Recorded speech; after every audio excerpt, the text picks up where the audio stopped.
Okay, so before we get into this, I need you to understand something. What I'm about to show you is completely legal. Like, what these companies are doing, they have a legal right to do it. Because, and I know this even from being an artist before. When an artist signs a 360 deal, which is a standard now in the music industry, they're signing away their intellectual property and their likeness, their brand, their image, their entire identity as a public figure. And buried in those contracts, which I've read myself, there's something called the likeness clause. And that means the label, it owns the rights to your appearance, your voice, your brand, like however they want or whatever they want. But even if that means like having someone else pretend to be you. Now, I know how that sounds. That's crazy. There's no way that's real. But I'm going to show you the evidence and you can verify it for yourself. That's how I work. And once you see it, if you have discernment, you can't unsee it. So one of the most obvious examples is Gucci Mane. So what's legally possible here? That's what we have to establish first. Because if you don't understand the legal framework, you'll dismiss this as a conspiracy theory. But this isn't a conspiracy. This is contract law. So a 360 deal. That means the label gets a percentage of everything. Everything you do. Music sales, obviously. Concert revenue. Merchandise. Endorsements. And most importantly, likeness rights. Rights to your likeness, your image, who you are, what you look like, what you sound like. And when you sign away your likeness rights, you're giving the label permission to use your image in marketing, create content using your appearance, license your likeness to third parties, control how you appear publicly, and they have complete control over that. They don't need your permission because you signed the contract. And it gets interesting because what does control how you appear publicly even mean? Does it mean they can tell you what to wear? Yes, that's pretty obvious. Does it mean they can use your image in ads without asking you each time for permission? Yes, that's standard. Does it mean they can use AI to create videos of you? Yeah, actually, that's becoming standard too. Does it mean they can hire an actor to portray you at public events while you're under contract? That's where the gray area is. But legally, if it's in your contract that they control your likeness, then yes, they can do that. They own the brand Gucci Mane or Kodak Black or Eminem or whoever or any artist that's in that deal. You are just the original actor who played that character. But if they want to replace you with another actor, if it's in your contract, it's legal. Now, let's talk about what's technically possible. Because even if it's legal, it has to be doable, right? So we have the technology to do all kinds of things. Voice cloning takes about 30 seconds of audio to create a perfect voice clone now. AI can replicate anyone's voice. They can also do deep fake video. Can put anyone's face on anyone else's body in real time. It's scary good now. They can also do body doubles. Hollywood's been using this forever. Find somebody with a similar build, similar features, similar makeup. Basically use prosthetics if they need to, and boom. Then we have AI generated content. It can create videos of someone doing things that they never actually did, completely from scratch, just by using their likeness. CGI face replacement. Marvel does this all the time. Replace an actor's face with another person's face. It's seamless. So, the technology isn't the barrier here. The barrier is, would they actually do this? And the answer is, if they own the rights, and the contract with the original artist becomes basically if the contract has a clause in it that says that they own your likeness, and the artist becomes difficult or problematic, or it's just easier for them, why wouldn't they? Think about it from a business perspective. You own the brand Gucci Mane. You own the brand, Kodak Black. That brand makes you millions, but the original Gucci is, let's say he wants to renegotiate, or he's not following the script, or he's in prison, or he can't tour, or if something happened to him. Now you have two options. You can lose millions of dollars while you wait for him. You can hire someone to play Gucci Mane and keep the money machine going. Which do you think a corporation chooses? So let's look at actual evidence with Gucci Mane. And I want you to look at this with your own eyes. Don't take my word for it. You can go look up pictures of Gucci Mane, listen to his interviews, listen to his music, and decide for yourself. But the timeline is pre-2016, before he went to prison. He was in and out of jail multiple times. Heavy drug use. He had erratic behavior, specific tattoos in specific locations, distinctive facial features. He had a unique speech pattern and personality, and he had a vibe and an aura about him. And then in 2016, I think it was, he was released from prison. He claims he lost 100 pounds while incarcerated, says he got sober and changed his life. He comes out looking, acting, seeming different. The new Gucci is dramatically different. His appearance, his personality, he's much more calm, more corporate friendly. He has different speech patterns. His tattoos seem a little different, a little off, but it's his whole aura and vibe. Now, weight loss and sobriety can change someone. I get that. I've changed through weight loss and sobriety. Like, that's happened to me, but you can tell I'm still me. But, go look at his ice cream tattoo. It's the original was on his right cheek, was specific size, specific placement, and now the ice cream cone tattoo appears different. Some say bigger, some say different placement, some say it looks like a newer tattoo rather than an old faded one. And why would a tattoo that's 10 plus years old suddenly look newer after prison? Tattoos fade with time. They don't get sharper. Unless he had it redone. But go look for yourself. And it's more than just the tattoo. Compare the photos from 2010 and now, and, more importantly, we have his facial structure. The original Gucci had a wider face, a specific nose shape, a distinctive jawline, specific eye spacing. The new Gucci, his face appears narrower. Yeah,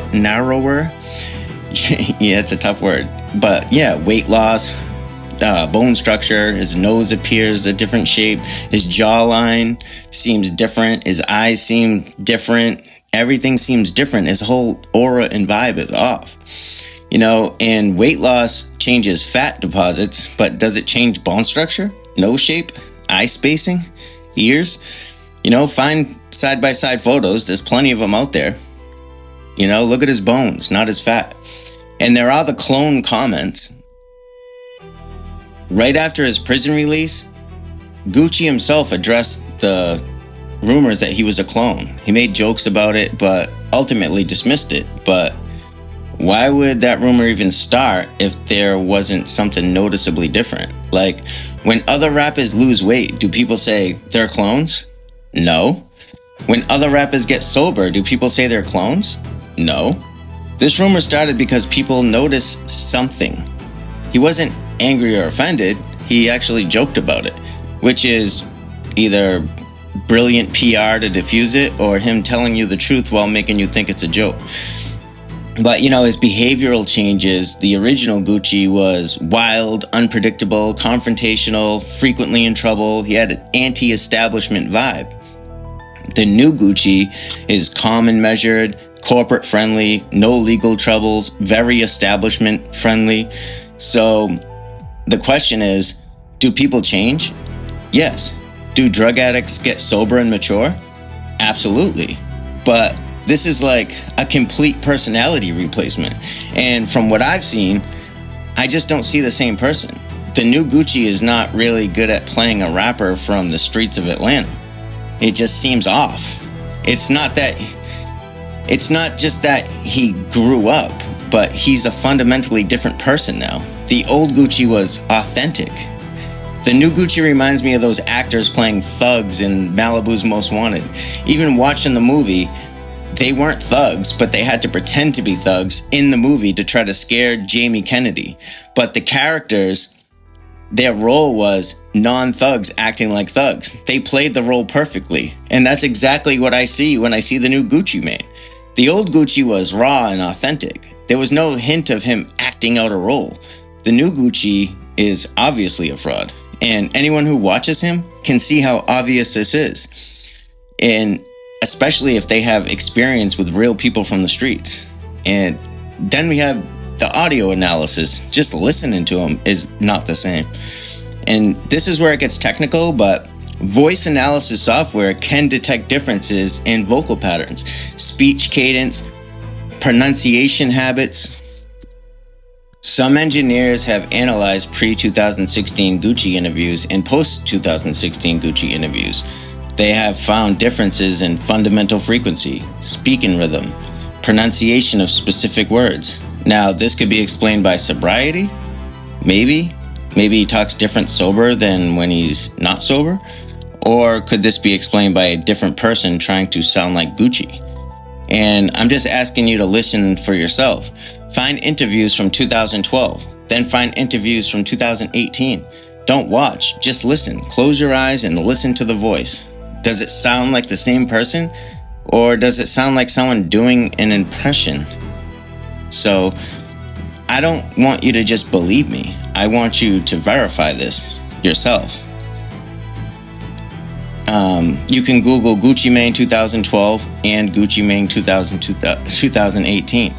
You can look at his tattoo placement and appearance, the facial bone structure, if it doesn't change with weight loss. Eye spacing doesn't change with weight loss. Nose shape doesn't change with weight loss. Ear shape, unique to each person, doesn't change. Take screenshots, put them side by side, look, or just look and just see.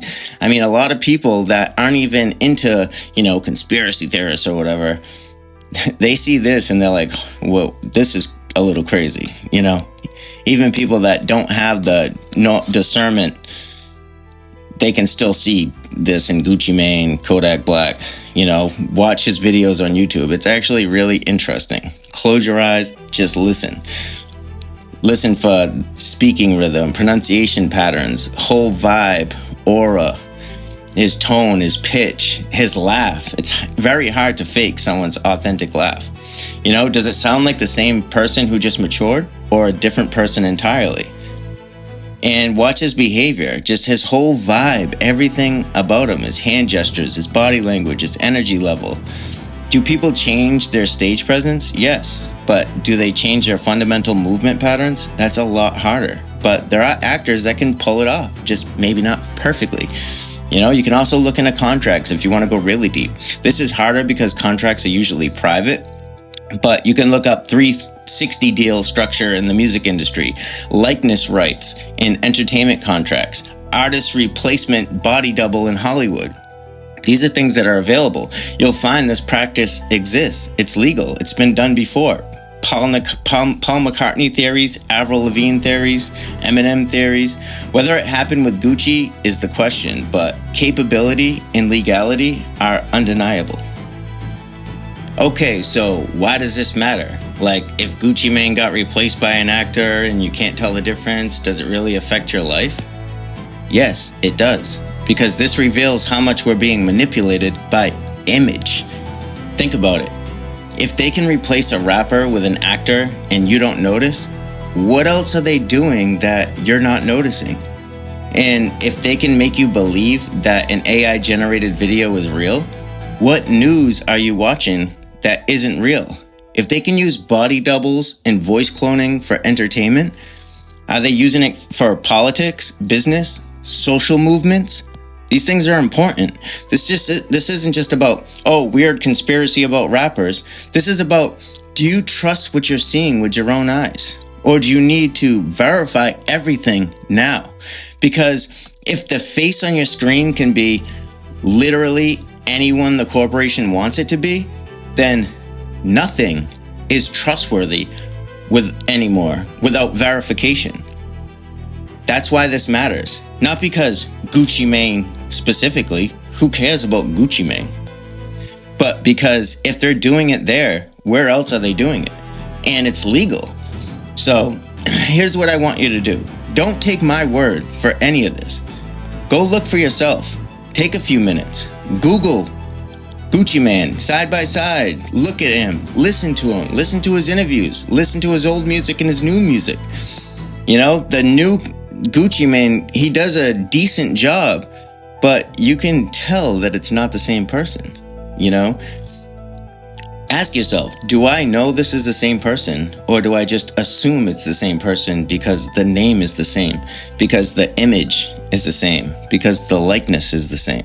But here's the thing, they're counting on you not looking. They're counting on you just accepting that Gucci Mane equals Gucci Mane. But Gucci Mane is a brand that the label owns. The person playing Gucci Mane might have changed. It might be multiple people, and you'd never know unless you actually looked. So look, verify. Don't trust the face on the screen just because it has a similar or familiar name attached. Because in Hollywood, and increasingly everywhere else, the face is just a costume. And they can put it on anyone, digitally or using prosthetics or using silicone masks, real skin-like silicone masks. So go investigate, come back and tell me what you found. Dusty Truth signing up. Peace.